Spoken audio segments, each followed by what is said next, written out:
함께 봉독할 하나님 말씀 마태복음 10장 16절부터 23절까지 말씀을 교독하겠습니다.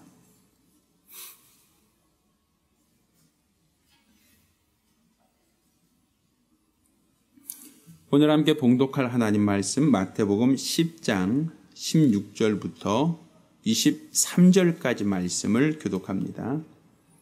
보라, 내가 너희를 보냄은 양을 이리 가운데 보냄과 같도다. 그러므로 너희는 뱀같이 지혜롭고 비둘기같이 순결하라.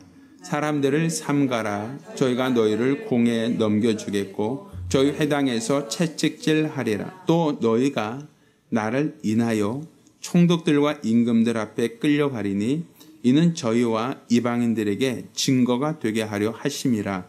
너희를 넘겨줄 때 어떻게 또는 무엇을 말할까 염려치 말라. 그때 무슨 말할 것을 주시리니 말하는 이는 너희가 아니라 너희 속에서 말씀하시는 자 곧 너희 아버지의 성령이시니라. 장차 형제가 형제를, 아비가 자식을 죽이는데 내어주며 자식들이 부모를 대적하여 죽게 하리라. 또 너희가 내 이름을 인하여 모든 사람에게 미움을 받을 것이나 나중까지 견디는 자는 구원을 얻으리라. 이 동네에서 너희를 핍박하거든 저 동네로 피해라. 내가 진실로 너에게 이르노니 이스라엘의 모든 동네를 다 다니지 못하여서 인자가 오리라. 아멘. 자, 이어서 우리가 권세 있는 새 교훈이라는 주제로 우리가 하나님 말씀을 계속 듣고 있습니다. 자, 오늘은 뱀처럼 지혜롭고 비둘기같이 순결하라. 이 말씀으로 하나님 말씀을 함께 나누겠습니다. 예수님께서 우리에게 주신 이 복음은 과거 율법과 다른 권세 있는 새 교훈입니다. 소경의 눈을 뜨게 하고 안진뱅이를 일으키며 문둥이를 깨끗하게 하고 죽은 자를 살리는 능력 있는 말씀입니다. 그것은 과거 율법 가운데 선지자나 아니면 제사장이 전하던 혹은 바리새인들이 증거하던 그러한 말씀과 다른 권세 있는 새 교훈이었다라고 말을 합니다. 그런데 그 능력은 말씀에 있는 능력이지 사람에게 있는 능력은 아니란 말입니다. 많은 사람들이 오해를 하고 있는 것 중에 하나는 세상에서는 내가 노력하고 내가 공부하고 내가 돌을 닦아서 어떠한 자기의 실력을 쌓고 자기의 능력을 배양을 합니다. 그래서 우리 예전에 지리산에서 몇 년, 계룡산에서 몇 년 자기가 수도하고 왔습니다. 이런 사람들 뭔가 자기 자신이 수도를 하고 자기 자신이 노력을 하고 자기 자신이 열심히 공력을 쌓으면 어느 단계에 오를 수 있다라고 얘기를 합니다. 물론 그 말도 100% 잘못된 이야기는 아닙니다. 운동선수들을 보면 가장 기초적인 단계부터 시작하여 그 단계가 하나씩 올라가죠. 우리 아이들도 예전에 태권도 보냈을 때 보면 처음부터 검띠 띄고 하는 거 아닙니다. 처음에는 흰색 띠를, 그러니까 허리띠를 띠고 태권도장에 다니지만 그 다음에는 노란색, 또 그 다음에는 파란색, 그 다음에는 이렇게 색깔이 점점 올라가죠. 오래 다니면 다닐수록 색깔이 점점 짙어진단 말입니다. 이렇게 세상에서도 어떤 노력을 하면 어느 단계 올라가는 수가 있어요. 운동하는 사람들도 마찬가지죠. 운동하는 사람들도 나름대로 열심히 운동을 하면 기록 경기 같은 경우는 조금씩 시간을 단축해 가지 않습니까? 그건 분명히 세상의 모든 것들도 노력하면 조금씩 실력을 배양할 수 있고 능력을 배양할 수 있다라는 것을 우리가 알 수 있어요. 우리 학교를 다니는 이유가 무엇입니까? 덧셈 뺄셈도 못하던 아이가 학교 다니면서 곱하기를 하고 나누기를 하고 분수를 하고 또 더 나아가서 더 고차원적인 수학을 공부할 수 있는 것. 그건 분명 배우면 조금씩 우리의 수준이, 우리의 실력이 향상될 수 있다라고 하는 얘기거든요. 그런데 우리 주님이 우리에게 알려진 이 권세 있는 새 교훈은 우리가 훈련을 하고 우리가 노력하고 우리가 연마해서 갖게 되는 능력이 아니란 얘기입니다. 그 말씀 자체에 따르는 능력이죠. 주님이 가르쳐준 이 말씀 그 자체가 가지고 있는 능력을 말하는 것이에요. 권세 있는 새 교훈이라는 것은 우리가 권세 있는 새 교훈을 열심히 공부하면 거기에 따라서 나타나는 어떤 능력들이 아니라 그 말씀 자체의 능력이 있어서 그 말씀 그 자체의 힘이 있어서 그 말씀을 갖고 있는 사람이 능력이 있다라고 얘기하는 거겠죠. 이것은 마치 물론 정확한 표현, 정확한 비유라고 말하기는 어렵지만 북한의 김정은이라고 하는 지도자가 주민들은 굶어 죽든 말든 그건 크게 개의치 않고 요즘에 계속 뭐만 연습하고 있어요? 미사일 쏘고 핵을 계속 만들려고 하고 있단 말입니다. 아니 지금 우리가 생각하는 것처럼 미사일 한 발 쏘는데 쌀 한 가마니 이렇게 드는 적은 돈이 드는 게 아니에요.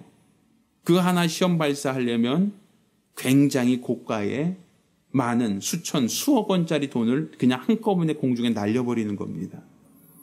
그런데도 불구하고 주민들은 굶어 죽고 있는데 그런 미사일을 연습하고 핵을 만들려고 하는 그 이유가 뭐겠어요?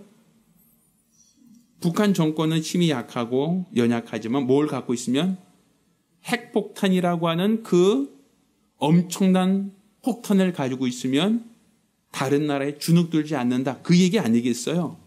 다른 나라가 우리 함부로 못한다. 왜? 우리 건들면 못 쏘니까?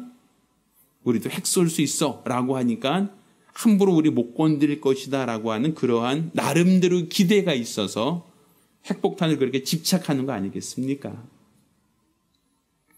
그것은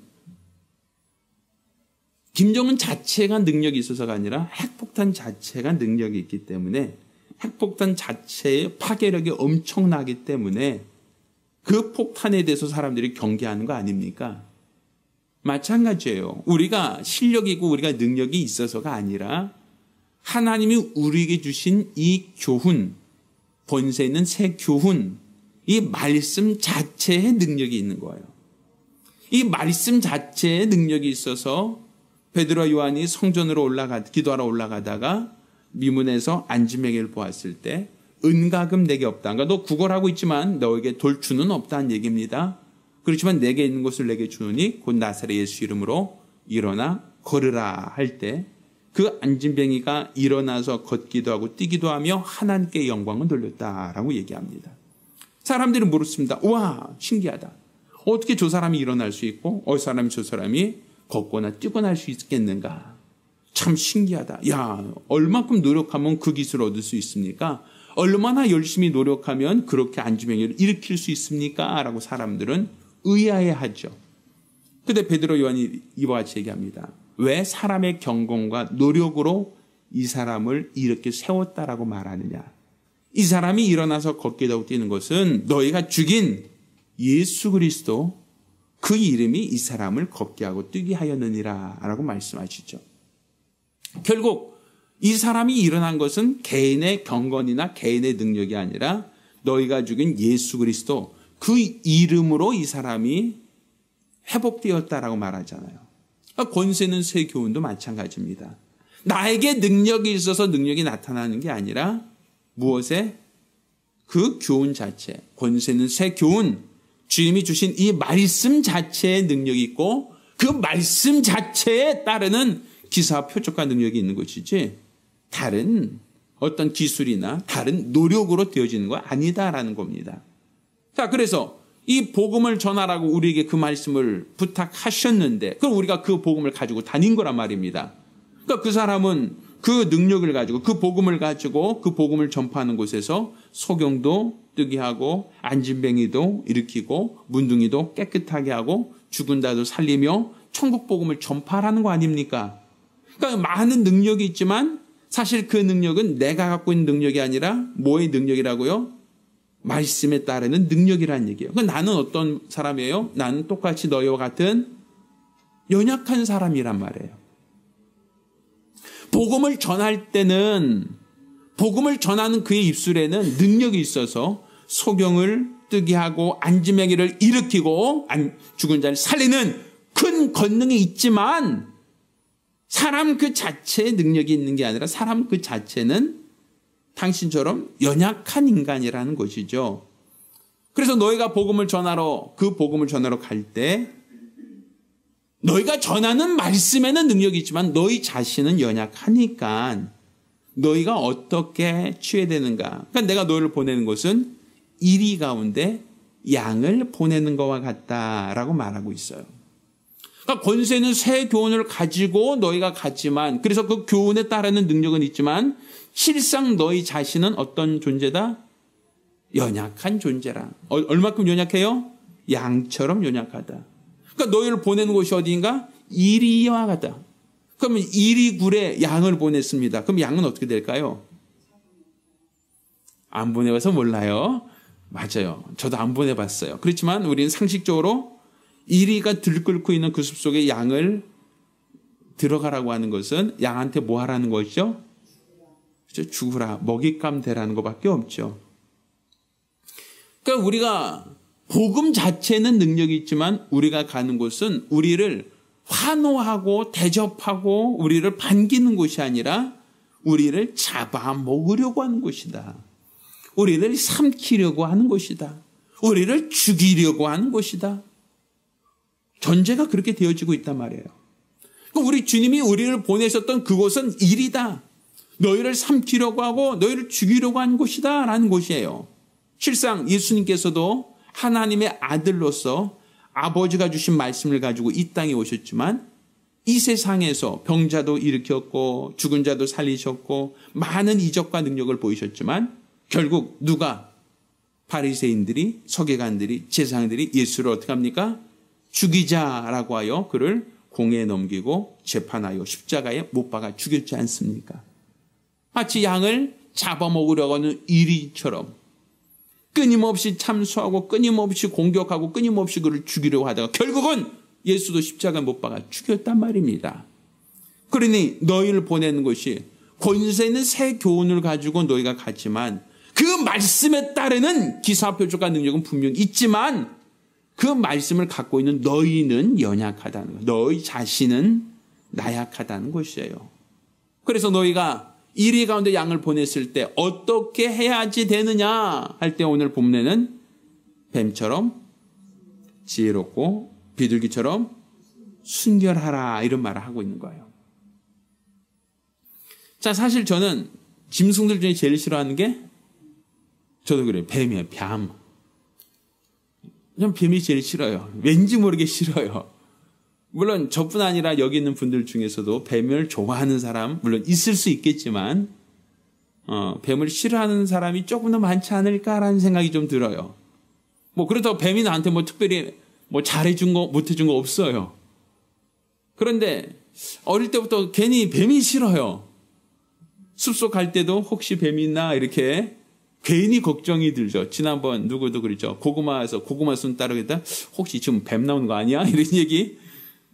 뭐 그런 얘기들. 또 지난번 저희가 기도처에 오는데 길가에 그 로드킬 당했다 그러죠. 차가 다니면서 뱀을 하나 밟고 지나가서 이렇게 그 길가에 그냥 퍼져 있는 뱀이 하나 이렇게 길가에 있었어요. 그거 보면 여기 진짜 뱀이 있는 거 아니야? 이런 생각보다 들지요. 왜? 그 뱀이 밟혔다는 것은 뱀이 있었다는 것이고 그럼 또 다른 뱀이 있을 수도 있다는 어떤 전제가 되는 거 아닙니까? 그러니까 괜히 우리 집 앞에서 혹시 뱀 있는 거 아니야? 이런 어떤 불길한 생각이 들기도 해요. 물론 몇 년 전이긴 하지만 저희 장모님도 밭에서 일하시다가 뱀한테 물려기도 하셨고 그래서 뭐 응급조치 받았다는 어떤 그런 얘기도 들었기 때문에 뱀이라고 하면 사실 저는 그렇게 좋아하는 짐승축은 아닙니다. 아마 집사님들도 아마 가히 비슷할 거라고 생각해요. 그런데 이 성경에는 뱀처럼 지혜로우라고 얘기하고 있거든요. 우린 뱀이라고 하면 아담과 하와를 유혹해서 선악과 먹게 했던 그 짐승. 왠지 그 교활하고 또 어떤 그 탐욕스럽고 우리를 어떠한 시험하고 우리를 물어서 죽이려고 하는 어떤 그런 대상 아닙니까? 그래서 뱀의 후손은 여자의 후손을 발꿈치를 상하게 할 것이다 하니까 뱀이라고 하는 존재는 항상 물고 우리를 상하게 하고 우리를 공격하는 어떤 그런 부정적인 생각이 강한데 예수님께서는 뱀처럼 지혜로워라 라고 말한단 말이에요. 그럼 뱀처럼 지혜롭다라는 건 뭘 말하는가? 사실 저도 이 부분 때문에 고민을 좀 많이 했어요. 또 찾아보기도 하고. 근데 제가 찾아보다 보니까 어떤 분이 이런 글을 썼더라고요. 뱀처럼 지혜롭다라고 하는 표현을 그냥 그 당시 애굽에서 우리나라 속담처럼 전해지는 어떤 그런 말 속에 뱀처럼 지혜롭다라고 하는 게 그 나라 속담이다라는 어떤 그런 얘기가 있어요. 비둘기처럼 순결하고 뱀처럼 지혜로워라라고 하는 것은 애굽의 어떤 속담과 같은 것이다. 근데 그 사람들은 그럼 왜 뱀을 지혜롭다고 생각했는가? 뱀은 우리가 잘 알고 있지만 발이 없어요. 앞발, 뒷발 다 없어요. 그리고 뿔도 없어요. 날카로운 발톱도 없고 우리가 알고 있는 것처럼 몸뚱아리에 눈 하나에, 눈 두 짝이겠죠. 입 하나 갖고 있어요.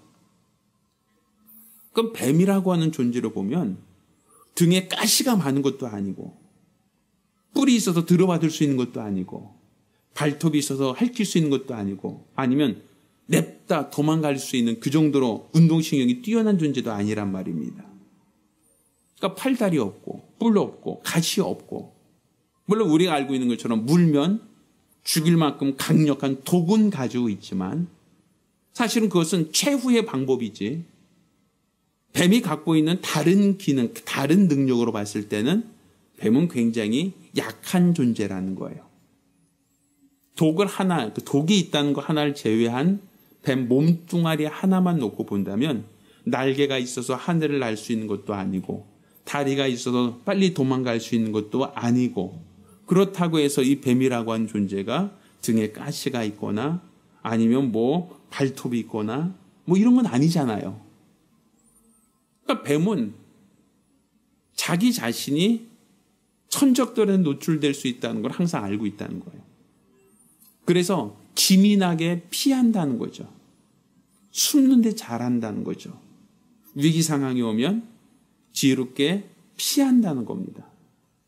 맞닥뜨려서 야 싸우자 하고서는 머리 터져라고 싸우는 존재가 아니라 그냥 슬쩍 피해버린다는 거예요. 최후의 방법, 무는 거 하나 빼놓고는 자기가 도망가 버린다는 것이죠.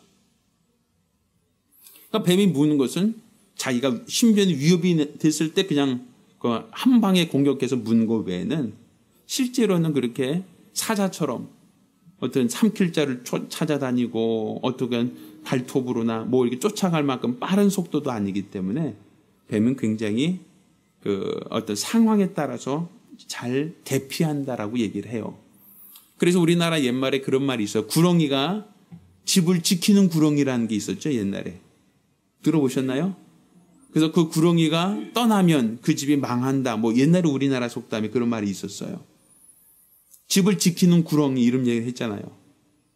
그러게 옛날 사람들은 왜 구렁이 같은 뱀, 징그러운 뱀이 왜 집을 지킨다라고 했는가?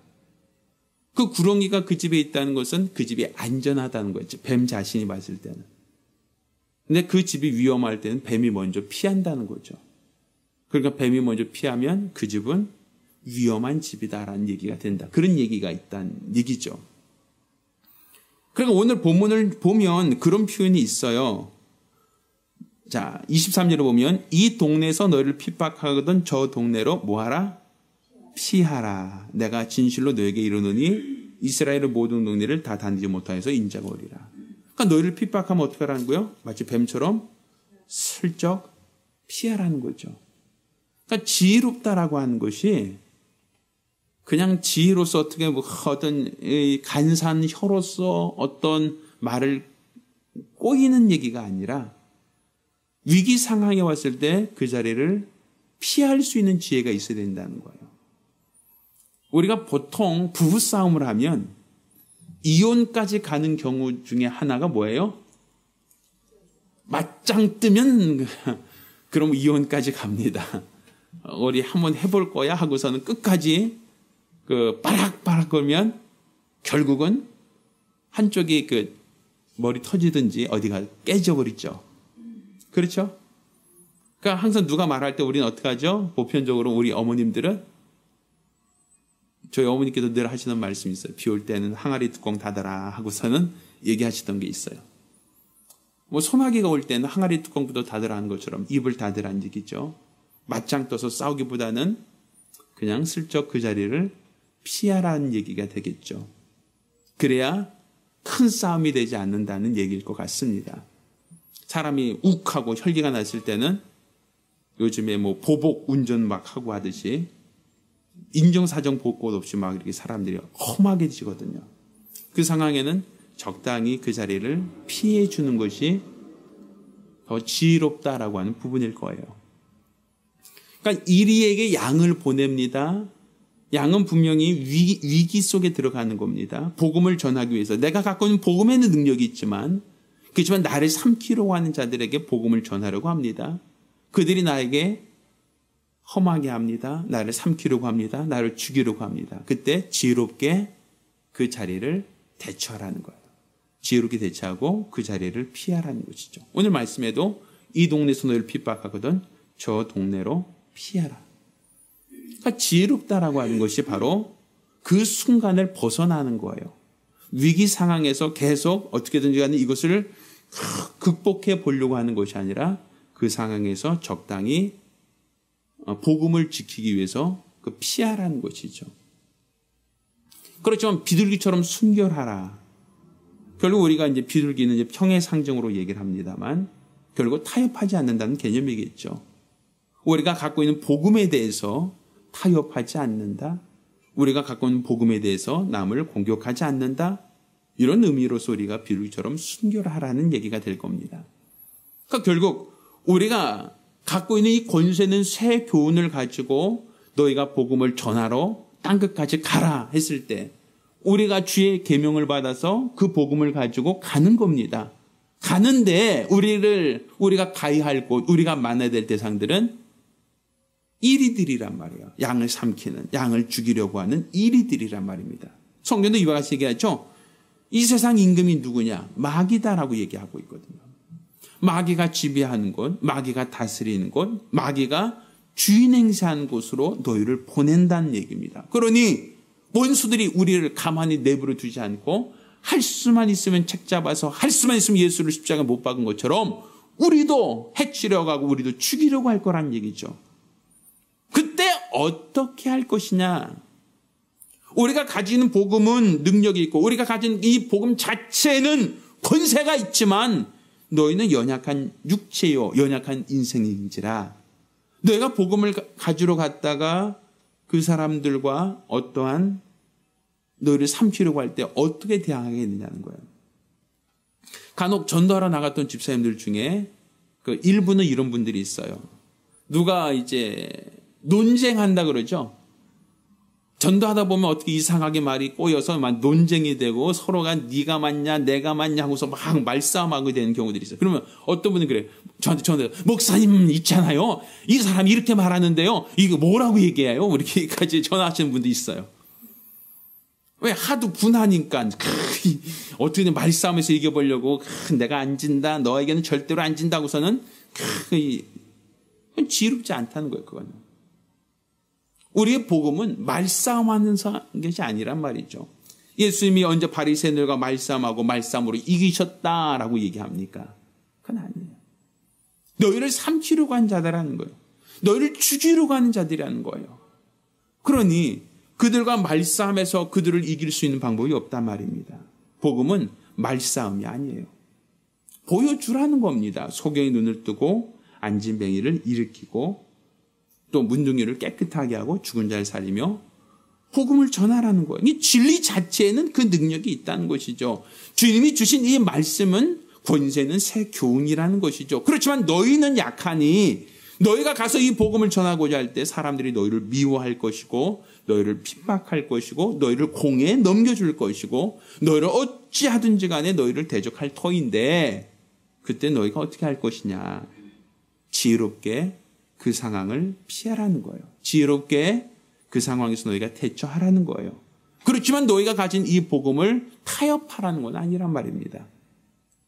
너희가 전하고자 하는 이 복음 자체를 타협하면서 그들과 적당히 합의하라는 것이 아니라 너희가 가진 이 복음, 너희가 갖고 있는 이 믿음은 끝까지 너희 순결을 지키되 그렇지만 너희가 그들과 논쟁을 하거나 싸우면 이리와 양이 싸우면 누가 이겨요? 양이 이길 수가 없단 말입니다. 그러니 양은 이리와 싸우려고 하지 말고 그 상황을 피하라는 거예요. 지혜롭게 대처하라는 거예요. 그러니까 우리가 복음을 전한다는 것은 결국 이와 같이 복음 자체는 능력이 있지만 우리가 연약하기 때문에 우리가 나약하기 때문에 대처할 때는 뱀처럼 지혜롭고 비둘기처럼 순결해야 될 이유가 있단 말입니다. 이걸 위해서 항상 우리는 기도해야 돼요. 왜? 우리가 간 곳이 우리를 환영하는 것이 아니라 우리를 잡아먹으려고 하는 것이고 우리를 삼키려고 하는 것이고 우리를 해하려고 하는 원수들이기 때문에 우리가 그들과의 싸움에서 우리가 이기기 위해서는 우리가 그들의 싸움에서 우리를 먹으려고 하는 우리를 잡아먹으려고 하는 그들에게서 우리가 우리 믿음을 지키면서 우리에게 주어진 직분을 감당하기 위해서는 지혜로움과 순결함이라고 하는 이 두 마리 토끼를 다 잡아야 된단 말입니다. 따라서 저와 여러분 모두가 하나님께서 우리에게 맡겨주신 것은 동일합니다. 너희는 가서 모든 족속으로 제자를 삼아 아버지와 아들과 성령의 이름으로 침례를 주고 내가 너에게 분부한 모든 것을 가르쳐 지키게 하라 하셨으니 우린 똑같은 이 계명을 가진 자들이에요. 권세는 새 교훈, 주님이 주신 말씀을 가지고 있는 자들입니다. 이 복음을 전하는 곳이에요. 이 복음을 전할 때 죽은 자가 살아나고 이 복음을 전할 때 병든 자가 치료받고 이 복음을 전할 때 그 말씀에 따른 능력과 권능이 있어서 하나님이 함께 하신 증거들이 나타나도록 기도해야 됩니다. 그렇지만 그 능력이 많다고 하여 나 자신이 신령하고 나 자신이 초월적인 존재가 아니라 난 역시 여전히 약하고 나약하고 부족한 존재일 뿐이라는 얘기죠. 그래서 너희를 삼키려 하고 너희를 죽이려 하는 원수들에게 대하여 너희가 그들과 맞짱 써서 이길 수는 없으니 지혜롭게 그 자리를 잘 대처하라, 피하라. 그렇지만 복음에 대해서 적당히 타협하는 것은 아니라 복음은 순결을 지켜야 된다. 이게 바로 전도자에게 주시는 하나님 말씀입니다. 권세는 새 교훈을 가지고 전해야 될 예수의 증인들에게 주신 말씀은 뱀처럼 지혜롭고 비둘기처럼 순결하라는 겁니다. 따라서 저와 여러분 모두가 우리 주님이 우리에게 보여주셨던 것처럼 진리에 대해서는 우리가 타협하지 않되 진리가 아닌 것에 대해서는 지혜롭게 대처하고 이로써 우리가 우리 주님이 우리에게 맡겨주신 이 귀하고 복된 사역을 감당할 수 있는 믿음의 사람들 되기를 예수 이름으로 축원합니다.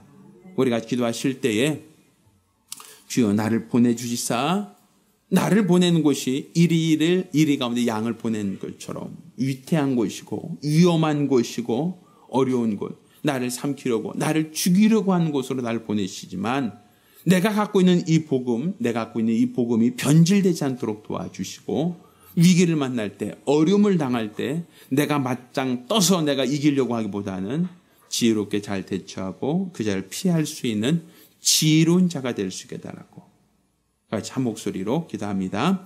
은혜로우신 아버지 하나님, 우리 하나님께서 우리를 사랑하심을 참으로 감사드립니다.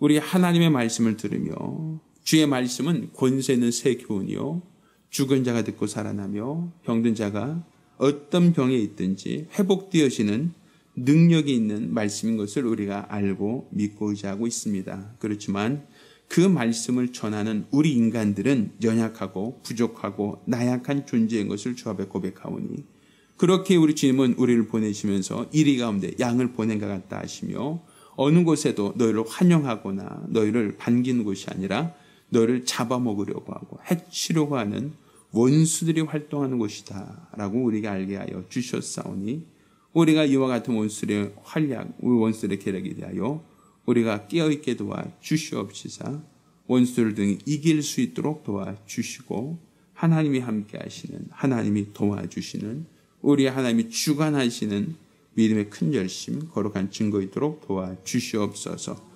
우리에게 말씀하시는 하나님을 알고 우리에게 명하시는 하나님의 뜻을 깨닫고 분별하여 일평생 믿음으로 사용되어질 수 있도록 도와주시옵소서.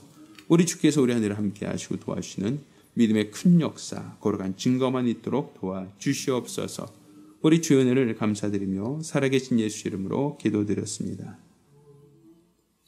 이제는 우리 주 예수 그리스도와 아버지 하나님의 극진하신 사랑과 보혜사 성령님의 교통하시고 역사하심이 뱀처럼 지혜롭고 비둘기처럼 순결한 믿음으로 주어진 직분을 감당하며 복음 전도하기로 결심한 우리 모든 성도들과 가정들 위해 이제로부터 영원까지 함께 있을지어다.